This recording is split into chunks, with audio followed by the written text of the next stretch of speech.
Hey, CG Bandit here. Welcome to this tutorial where you learn how to change daylight into beautiful ambient night light. In this tutorial, I'm gonna use pre-made scene that was made by our student. You can download this scene from cgbandit.com in 3D Scenes Interiors section. Feel free to download it and repeat my tutorial with me.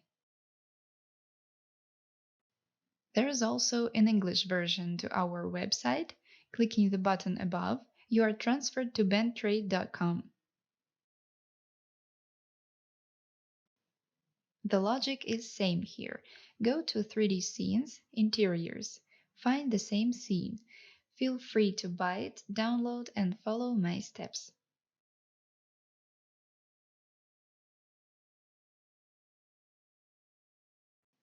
Alright, let's start with theory. What are the main differences between sunlight and moonlight? First of all, we should understand that the moonlight itself is basically a reflected sunlight. The moon catches the light that goes from the sun and reflects this light onto our planet. The moonlight doesn't look powerful and bright, so it doesn't give noticeable contrast in light and dark areas.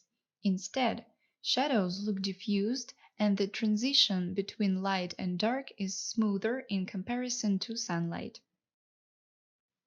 When you render night scenes, remember to diffuse shadows, make the light more ambient, and lower the contrast.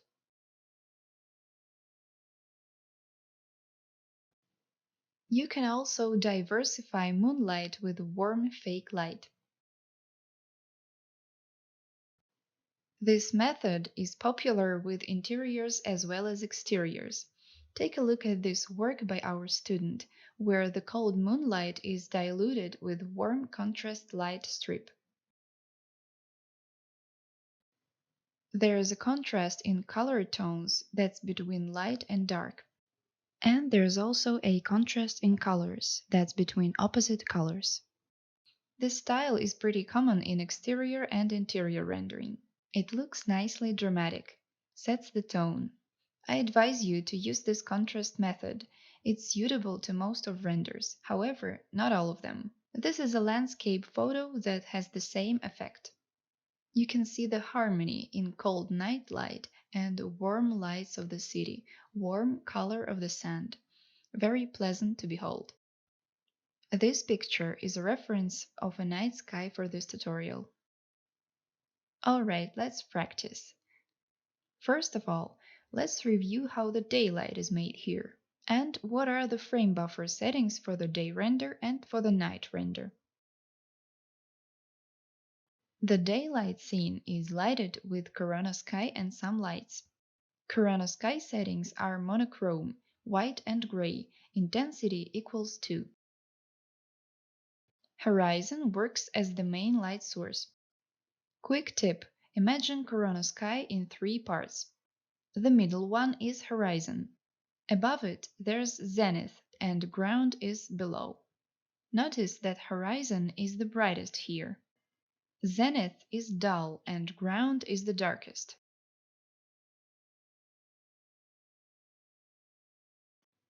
That's because the floor and the ceiling are lighted with additional targeted lights,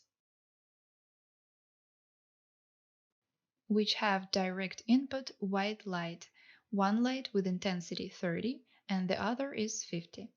The light that's closest to camera is more powerful than the other one that's further from camera.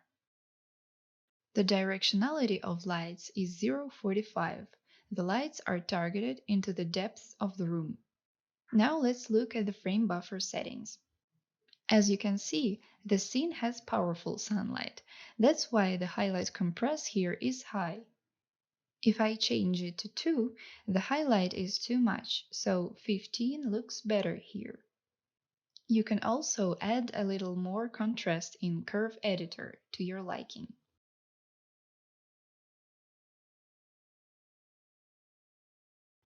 Alright, that was the algorithm of daylight in the scene.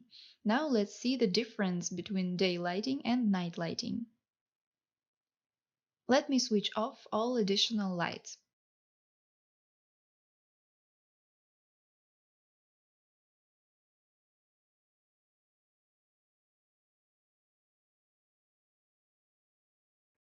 First, you set Corona Sky, but not monochrome, rather cold tones. I just googled this reference photo for Corona Sky's color scheme.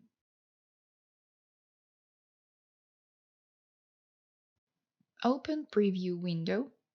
Settings for Corona Sky are RAW fake model. For the ground color, take a color sample from the ground in the reference photo.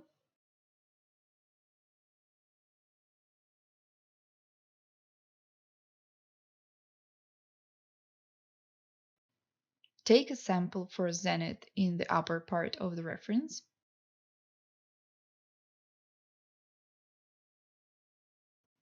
Horizon sample must be closer to the moon here, and I darken horizon color because I don't need my night sky to be too bright.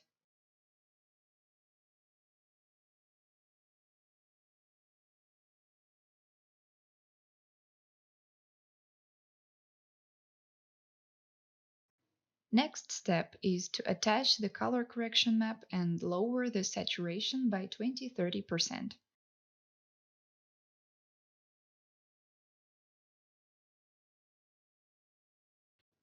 Let's check interactive render. Quick note, the night scene is made with gamma 1.2 to 1.4 and with CG Bandit gamma LUT 1 with opacity 0.9. That's how I see proper night light from the sky. It should be dull, weak, and should have cold color tone. Frame buffer settings are pretty different if you compare it with the daylight frame buffer settings. Highlight compress is very low because dull light doesn't have highlights to compress. Highlight compress shouldn't be more than 2 units. Contrast equals 3. White balance is 6500, it's standard. I also tweaked curves here. After I set Corona Sky, I make a moonlight imitation using Corona Sun. The sun is targeted from the horizon point at the depth of the room to the floor. The sun size is 5, so it makes a mix of diffuse contrast shadows. Light temperature isn't white, it's cold, 7500 in Kelvin. You can Google this information as Kelvin temperature of the moonlight. Intensity is 0023, so I have enough light for interior and also low contrast light. That's the difference that Corona Sun gives us. We can clearly see the low contrast diffused moon beam and overall more light in the room. The light is powerful enough not to reach the depth of the room, just like we have in real life. After I set the main lighting, Corona Sky and Corona Sun, I add fake lighting, which lights these arches and curtains, because I think they lack some light.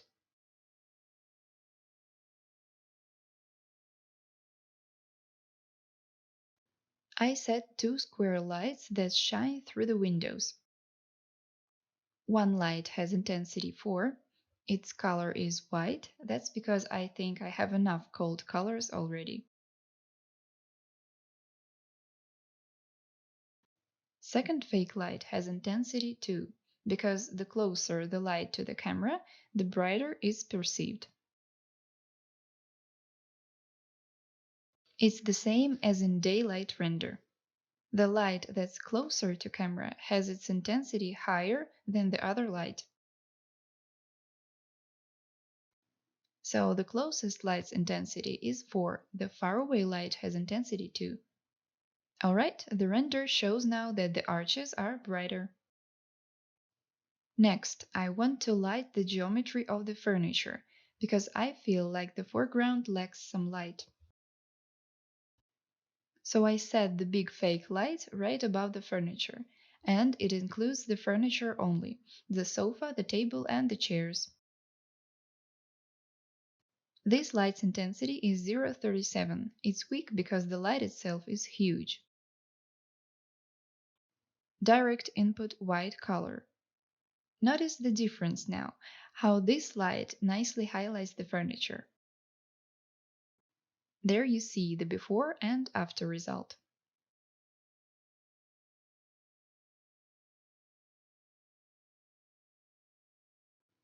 The foreground is highlighted. The render looks more interesting and pleasant.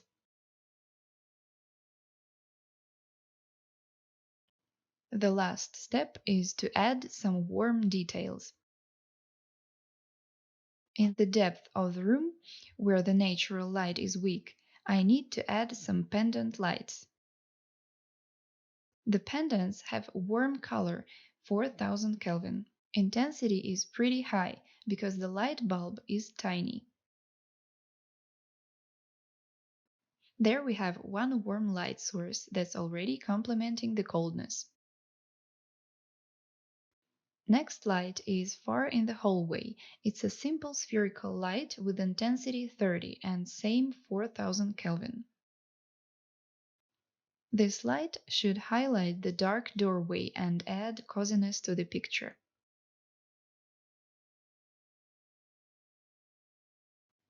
The very last step is to give the kitchen area same warm contrast. I mean the wall and the kitchen table. I set a square light on the ceiling with same color and intensity 50. The light is targeted right at the floor with directionality 04. Now the center of the composition has warm light, and this is all for the night lighting. For ultimate completion of the render, I tweaked frame buffer settings, set contrast in Curves Editor, set some bloom and glare to diffuse the edges of light. Then I add a little sharpening, 0.5.